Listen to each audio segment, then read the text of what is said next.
Welcome to the Giving a Purpose podcast, where we bridge the highs, the lows, lessons learned through life's journey, and filling in the gap. You already know what it is. New week. Listen, some may call this love week, man. Love yourself.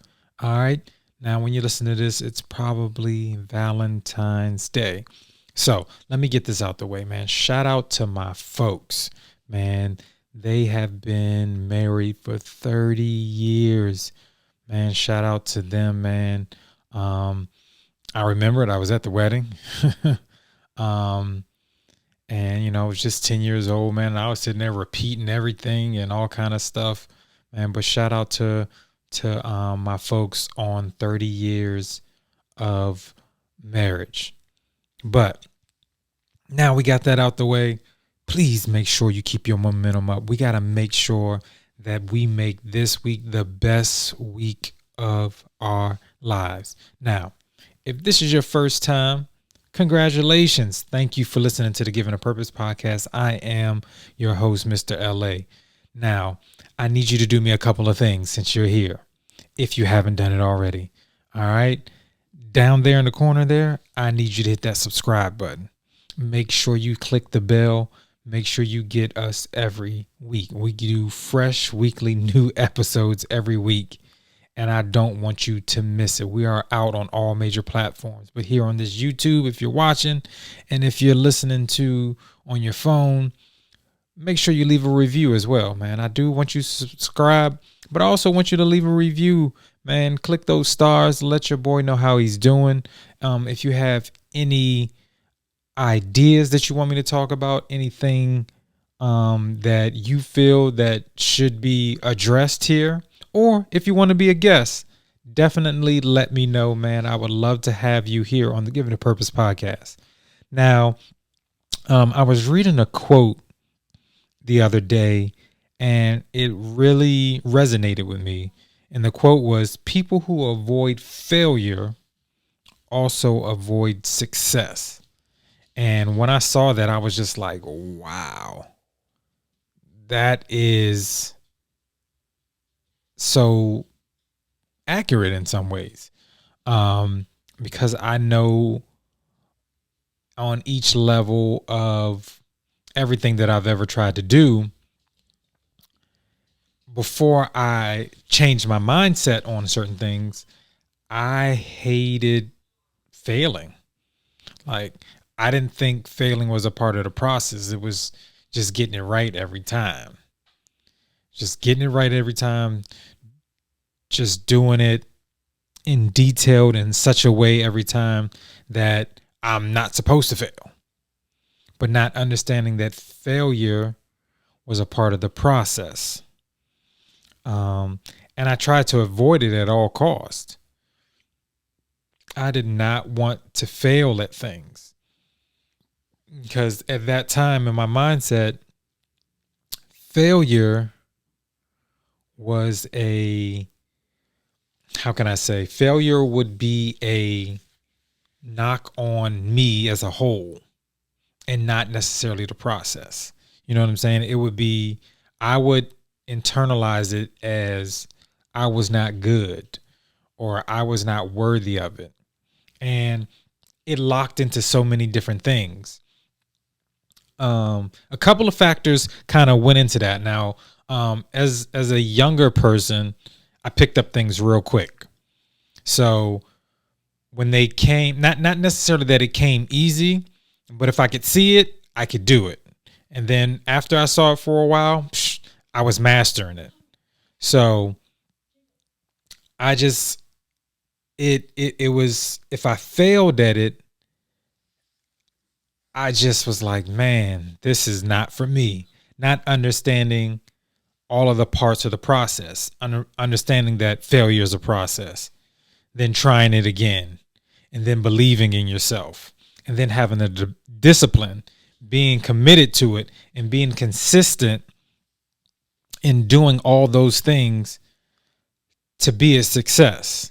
Instead of avoiding that piece of the process, I never really tasted success till its full extent because I would always skip that process. Now, it's like something that I tell one of my players.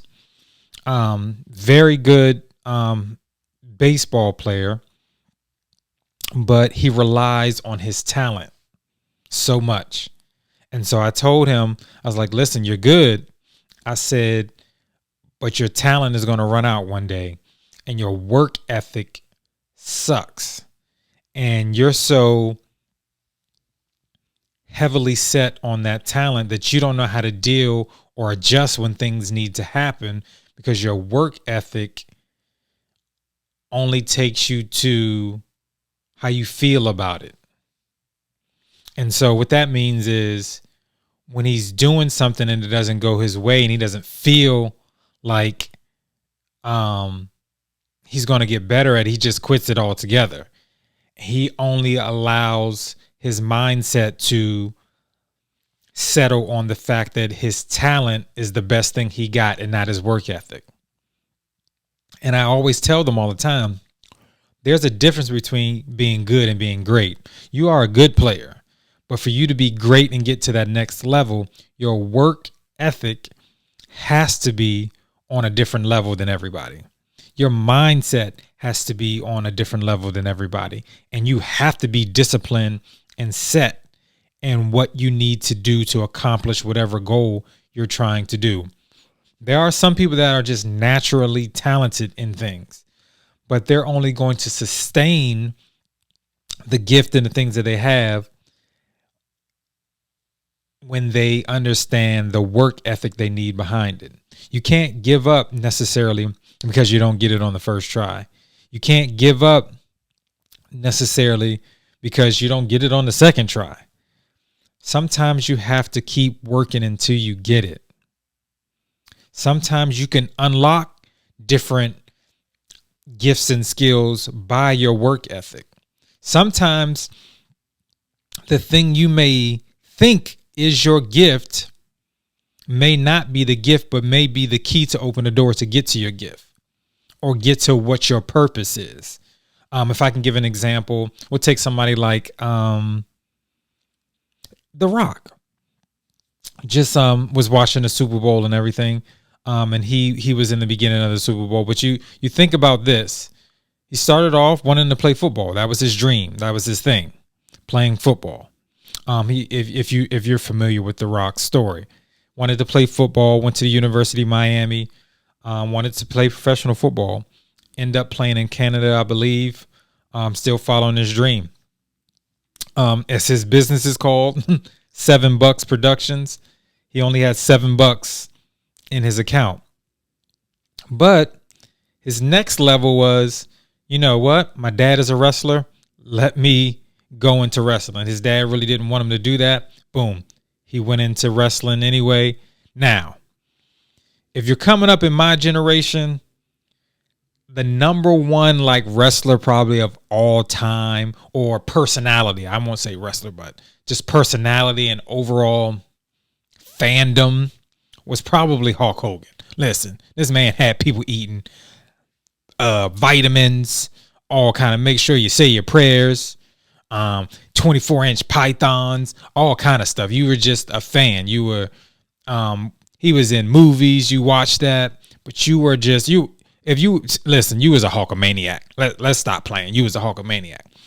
But then, because he started off as Rocky Maivia, but when he became The Rock, I've never seen anybody like their personality in that arena of that wrestling world overcome being like a Hulkamaniac. You just thought it would never. It's like there's other superstars, you know what I'm saying? You had the Ultimate Warrior, you had, Bret Hart. Even during the time of when NWO was hot. You know what I'm saying? For all those people that watch wrestling, when NWO was hot, we were going around, walking around, throwing that NWO too sweet. All that craziness, man. Listen, man, I used to watch wrestling faithfully back in the day. But my point is, he even went to the top of the game in the wrestling world. But then somebody offered him an opportunity to be in a movie. To the point where his gift of his personality and what he did as his character as The Rock, he had a choice to make. All right, you can do some of this wrestling and some of this movies, or you can do all of this wrestling and some of these movies, or you can do a lot of movies and not so much wrestling, to the point where now people know him as Dwayne Johnson almost as equally people know him as The Rock. And now he's known as one of the highest paid actors that we have. All right. But what if he just stopped because his dream was football and he failed? He didn't even really start like that after a while at University of Miami, because if you're familiar with Warren Sapp, listen, The Rock wasn't playing, even though he was a very good high school player. But then, when he first started off, he was getting booed as a wrestler.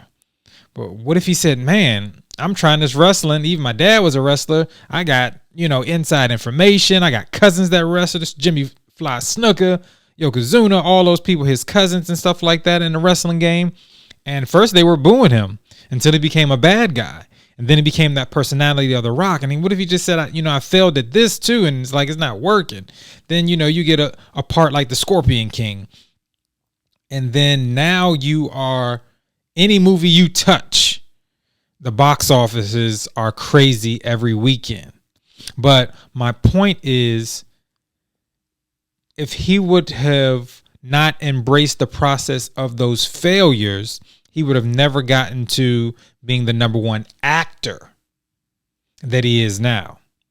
So my point is that I want to drive home is make sure you understand that in failure doesn't mean that you are a failure.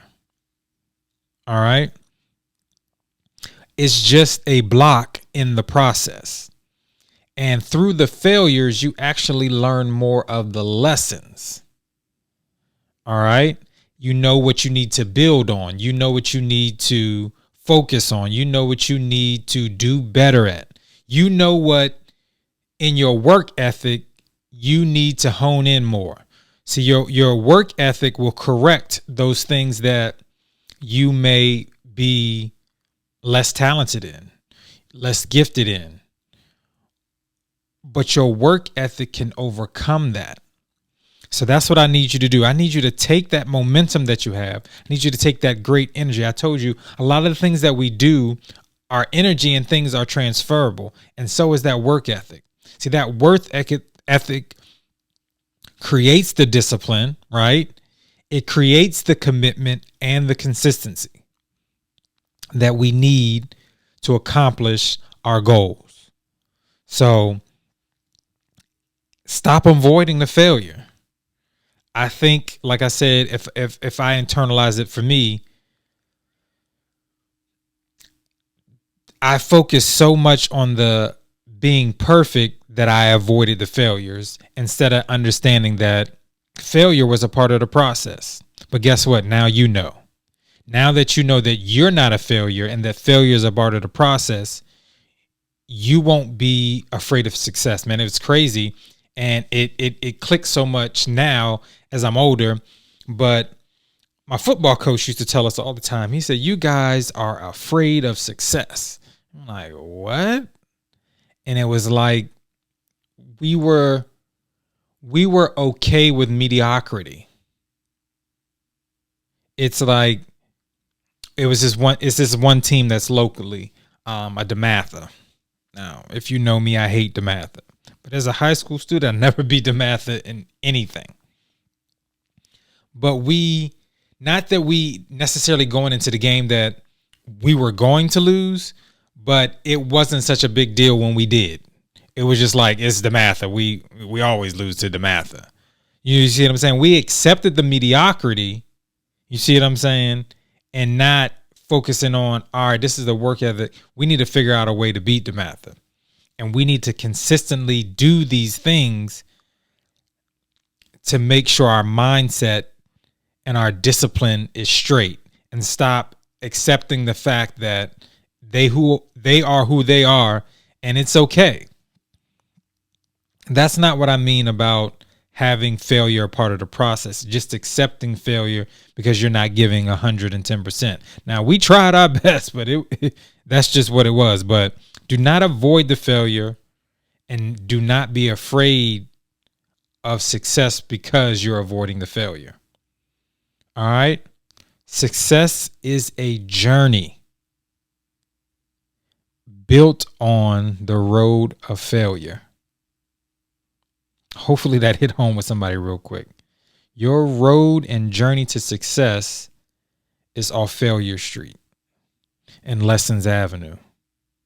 But if you stay in the driver's seat of your disciplined car, right, and stay committed to where your GPS is taking you, you will be consistent in getting to that destination, or not necessarily the destination, because success is not a destination. It is a part of the journey.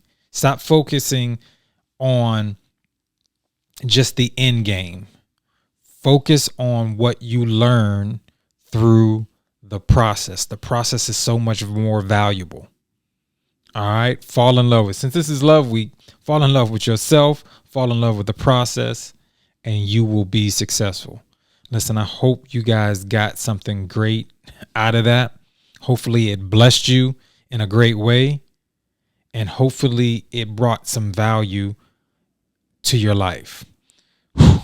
Man, listen, I want you guys to know I appreciate you guys all the time. Listen, if you want to follow the Giving a Purpose podcast, listen, you know we're on IG, giving_a_purpose_podcast on IG.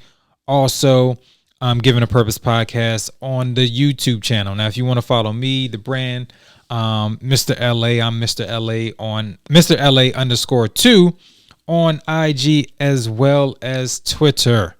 All right. If you want to email me, get at me, get on the show, or have ideas for the show, you can email me at givingapurposepodcast@gmail.com. Listen, I love you guys. I appreciate you guys. I need you guys to do 2 huge, great favors for me. Make sure you live on purpose, and make sure you live in purpose. I'll see you guys next week. Peace. You've been listening to the Giving a Purpose podcast. We hope you've enjoyed the show. Be sure to subscribe on iTunes, Spotify, or Google Play to get new, fresh weekly episodes. For more, follow us on Instagram, Facebook, and Twitter.